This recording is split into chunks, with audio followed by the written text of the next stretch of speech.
बच्चों good afternoon. कल जो मैं पाठ पढ़ा रहा था उसके आगे आज मैं पढ़ाऊंगा पैराग्राफ नंबर 6 और so look at the paragraph number 6 attentively. My arms were full, I had no room, let alone any need for another basket. Balancing my baskets and pans on my left arm, I reached into my right coat pocket and got a handful of change, perhaps 15 cents in all. तो लेखक William सी Douglas जब एक station के platform पर शरणार्थी के बच्चों द्वारा घेर दिए गए और ये सब रिक्वेस्ट कर रहे थे कि बाबूजी हमारी सामान, हमारी टोकरी, पंखी, खिलौने खरीद लीजिए। तो बहुत सारी उनकी पंखियां, बास्केट खरीदे, अपने कंधे पर रखते गए। लेकिन अब इसके बाद उनके पास कोई झोला नहीं था कि और वस्तुएं खरीद कर रख लें। तो अपनी विवशता को कह रहे हैं लेखक साहब क्या, माई आर्म्स वर फुल, उनकी सामग्रियों से मेरे भुजाएं भर गई।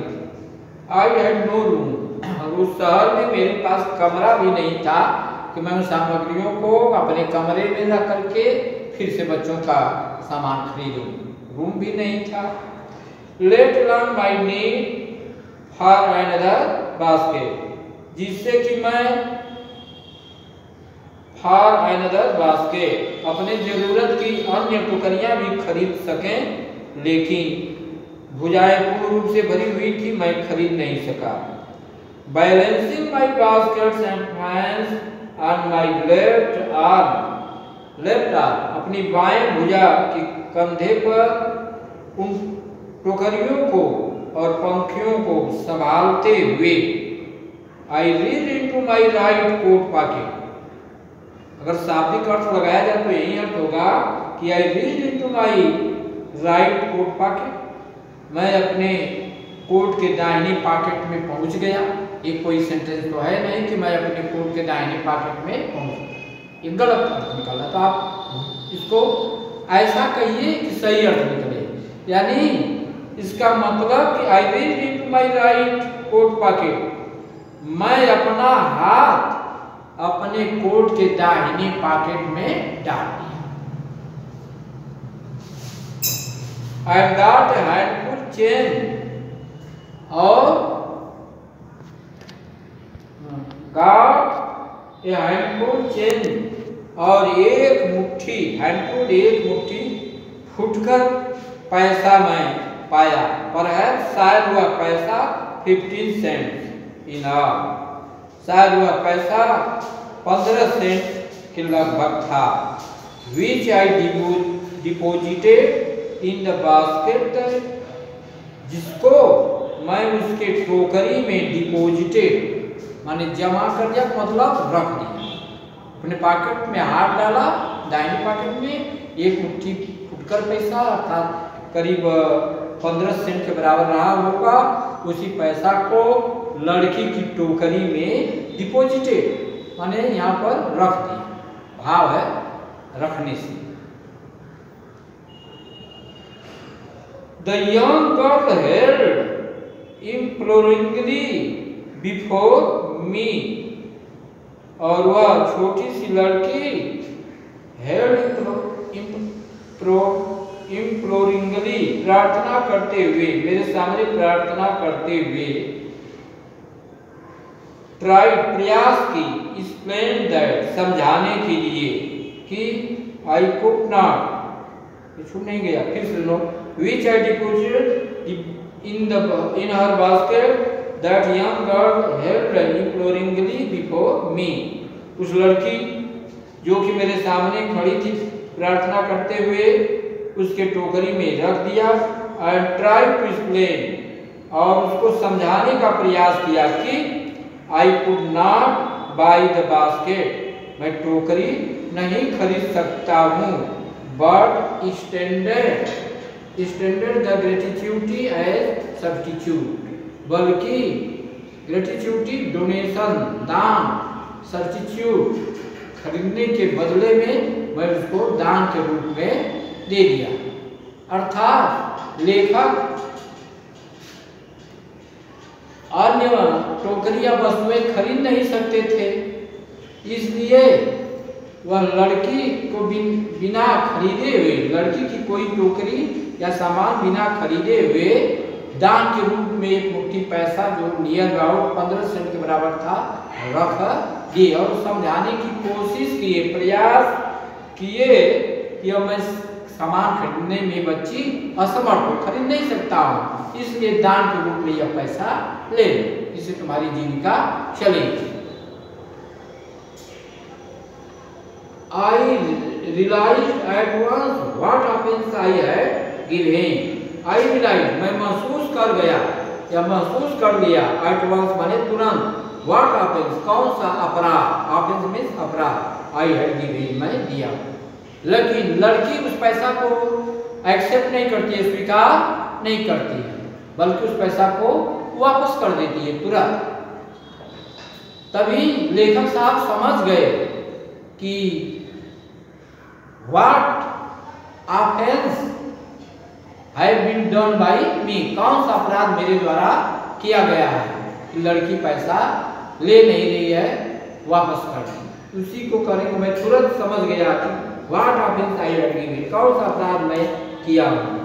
This child of 9, यह 9 वर्ष की लड़की ड्रेस जो कपड़ा पहनी हुई थी, इन rags फटा पुराना, यह 9 वर्ष की लड़की जो फटा पुराना कपड़ा पहनी हुई थी, on the edge of starvation, सकल सूरत से वह एज ऑफ स्टारवेशन भूखमरी, एज किनारा, सकल सूरत से लगता था कि वह लड़की भूखमरी के कगार पर है। वह लड़की अच्छे घर की नहीं लगती थी, यानी कपड़ा अच्छा नहीं था, फटा पुराना पहनी थी, लगता था कि यह भूखमरी के कगार पर है। भूखमरी के कगार पर रहते हुए भी दान के रूप में लेखक द्वारा दिया गया पैसा स्वाभिमान के साथ वापस कर देती है। वो चाहती थी कि ये लेखक साहब मेरी सामग्री खरीदें, मेरी सामान दें और पैसा दें, मैं मुफ्त में डोनेशन दान के रूप में पैसा लेना नहीं चाहती। लेकिन इतनी गरीब थी, लगता था कि वह भूखमरी के कगार। रेज हर चिन, वह अपनी चिन ठुड्डी ऊपर की, अर्थात फेस ऊपर की, ठुड्डी ऊपर उठाई का मतलब फेस ऊपर की। रीच्ड इनटू द बास्केट, और टोकरी में पहुंच गई। ये सही अर्थ नहीं है, टोकरी पहुंच, इसका मतलब वह अपना हाथ टोकरी में डाली। And with all the pride, और पूरे स्वाभिमान के साथ, प्राइड मीन्स स्वाभिमान, गर्व, पूरे स्वाभिमान और गर्व के साथ, एंड ग्रेसियसनेस माने शिष्टता के साथ, शिष्टता, हाँ, ग्रेसियसनेस ऑफ लेडी, एक औरत, एक महिला जो शिष्टता होनी चाहिए, जो संस्कार होना चाहिए, उसी भाव से handed the money back to me, handed back, to hand means देना, हैंडेड दी, वह पैसा को मुझको वापस लौटा दी। यानी वह लड़की अपना हाथ टोकरी में डाली, लेखक द्वारा दिए गए पैसा को उठा लेती है और बड़े गर्व के साथ, स्वाभिमान के साथ, एक शिष्ट महिला की तरह उस पैसे को लेखक साहब को वापस कर देती है।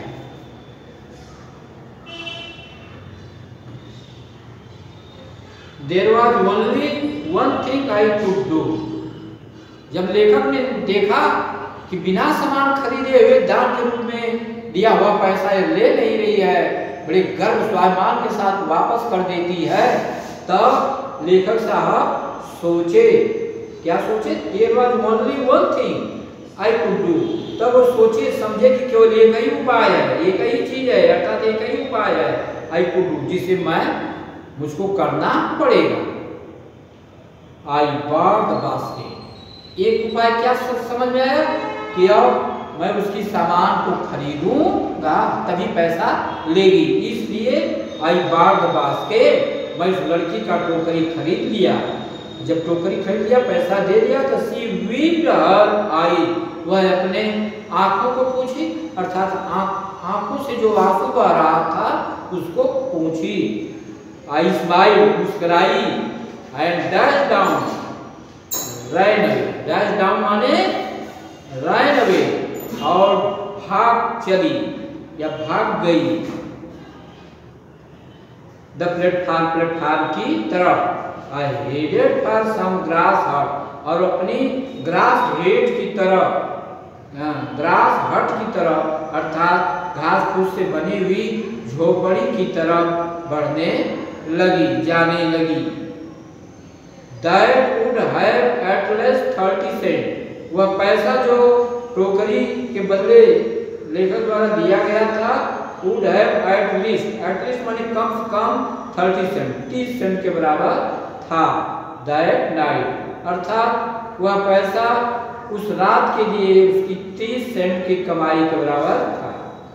I told this story to Prime Minister Pandit Jawaharlal Nehru, मैं इस कहानी को, अर्थात इस लड़की के स्वाभिमान भरी व्यवहार को मैंने भारत के प्रधानमंत्री पंडित जवाहरलाल नेहरू से कहा।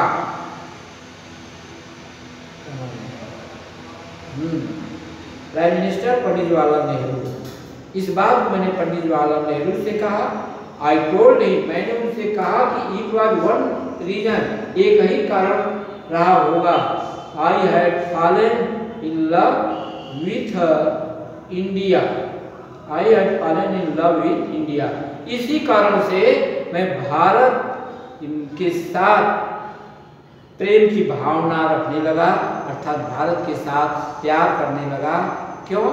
कि भारत के लोग, भारत के नागरिक, भारत के बच्चे बड़े स्वाभिमानी है, डोनेशन के रूप में पैसा लेना स्वीकार नहीं करते हैं, बल्कि परिश्रम करके पैसा कमाना चाहते हैं, दान लेना, उपहार लेना पसंद नहीं करते हैं। Now listen the explanation of this paragraph in English. On the platform of one station, when writer William C. Douglas got down, at that time many children of refugees came in front of the writer William C. Douglas, because those children understood, thought that this is a good grahak. This man looked very rich. This person will be able to purchase our many things. So all the children, refugee children, surrounded to the writer William C. Douglas. So बैठो, figure क्या देख रहे हो, आवाज है सही। So being compelled, the writer bought many baskets, fans and other things of refugee children. His both arms were full of those things. His arms were not vacant. At that time, a girl of 9 years came before, in front of the writer, running, and she was weeping. She was requesting, weeping, please purchase my basket also. So, without purchasing her basket, William C. Douglas gave 15 cents and he put that spices into the basket of 9 years girl. But that girl did not become happy at the behavior of Arthur, but also she put her hands in basket and she took out all the pieces, that was near about 15 cents given by the Arthur, returned to him. She told the Arthur, please, I cannot accept your pieces without purchasing my basket. So please take your pieces. I cannot take, I cannot accept. By seeing to the feeling of self-respect and self-independence and the feeling of pride of that little girl, the writer was much affected, and when he met to the Prime Minister of India, Pandit Jawaharlal Nehru, he told all the story about this little girl and said to the Pandit Jawaharlal Nehru, please, by giving the feeling of self-respect, self-independence and pride, I was much affected, so I fell into the love with India. It means the writer William C. Douglas told Pandit Jawaharlal Nehru, please, I think that all the citizens of your country are very self-respected and self-dependent. They are full of the feeling of pride. बच्चों